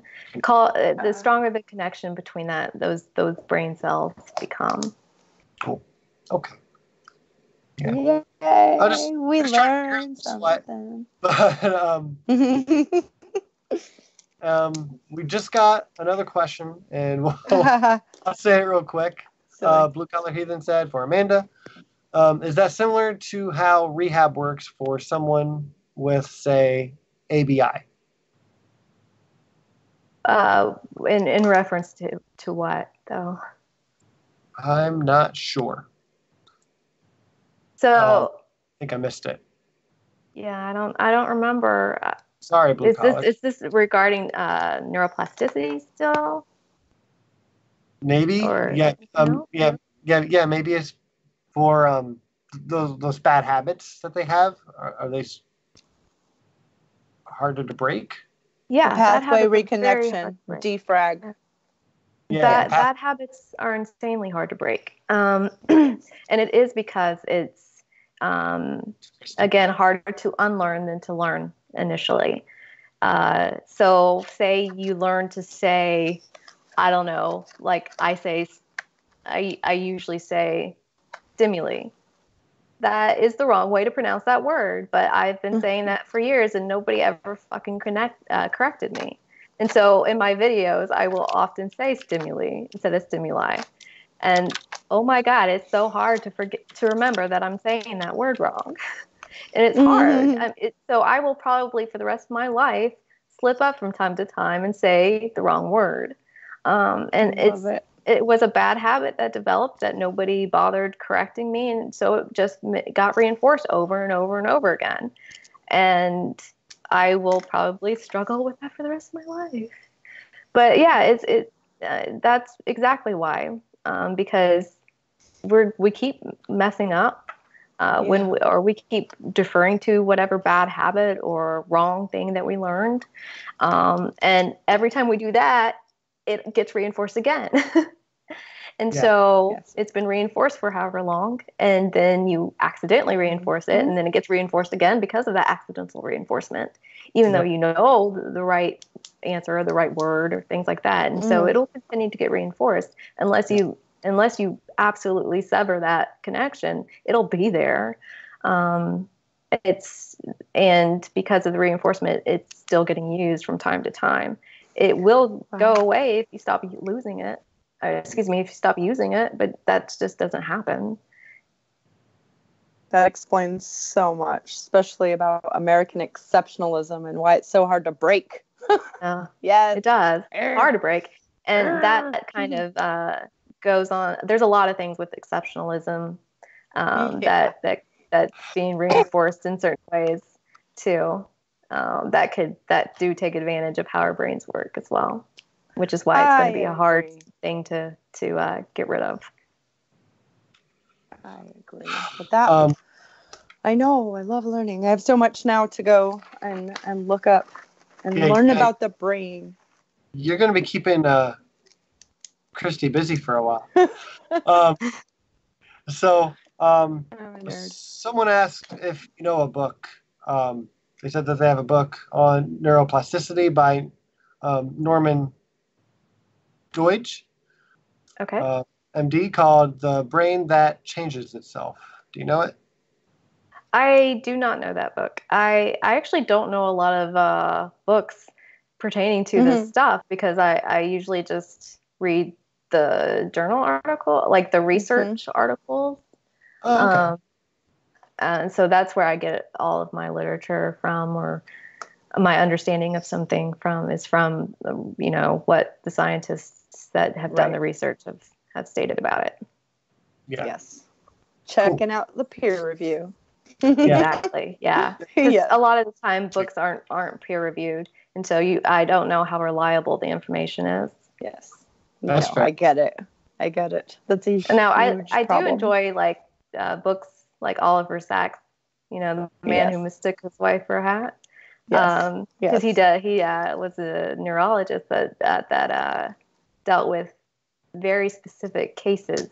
So they were case studies, and he would write on the case studies that he experienced, or the cases these very interesting phenomenons that happened with some of his patients, like literally the guy that thought his wife was a hat. And that's fascinating. So I would want to read that.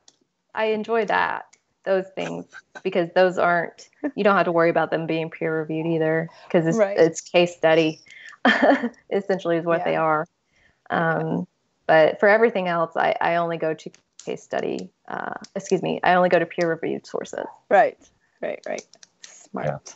Smart cookie. One smart cookie. Definitely. Yeah, one smart cookie. You're enjoyable, definitely. You're just as beautiful on the outside as you are on the inside. And this was amazing. Yes, you're definitely somebody that I would want to just have these amazing long conversations about how to make the world better all the time. I think that's awesome. Good stuff. That's what it's all about. That's what I'm trying. I'm trying. Yes. Well, you're doing a good job, because people are finding you. People in Florida, people in Ohio, all of these people. Yeah. Hey, the people in Florida and Texas really need to find my channel then. Sounds like. They do.